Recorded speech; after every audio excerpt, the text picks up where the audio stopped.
জেঠৰ প্ৰথমটো বানৰ সংহাৰী ৰূপ বানত বুৰিছে ৰাজ্যৰ বহু অঞ্চল আমিন গাঁৱৰো কেইবাটাও অঞ্চল এতিয়া জলমগ্ন ভয়ংকৰ পৰিস্থিতি এতিয়া উত্তৰ গুৱাহাটী পৌৰসভাৰ অন্তৰ্গত 1 নং ৱাৰ্ডত বানত পৰিস্থিতি অধিক জটিল হৈ পৰিছে অঞ্চলটোত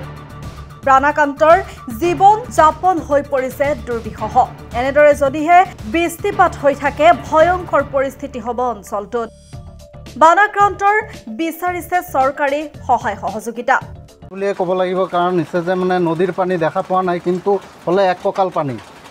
আৰ পানী হল মানে এই ডেভেলপমেন্ট যিখিনি হৈ আছে ডেভেলপমেন্টৰ কাৰণে কি হৈছে নালা নৰ্দমাবিলাক বন্ধ হৈ আছে যাৰ কাৰণে পানীবিলাক ওলাই যাব পৰা নাই নহলে ধৰকচোন এতিয়া পানী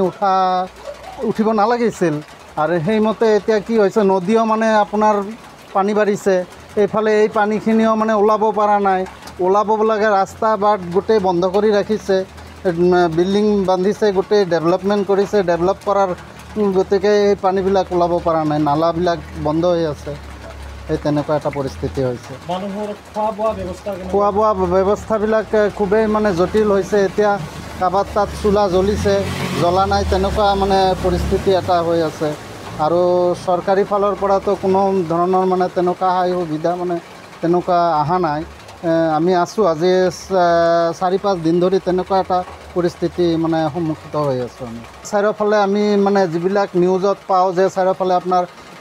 নিপকো বা কিবা কিবি তেনেকুৱা ধৰণৰ মানে গেটবিলাক খুলি দিছে খুলি দিয়াৰ হৈ নদীতো পানী বাঢ়িব এইফালে কৃত্ৰিম বানপানীও হ'ব এইফালে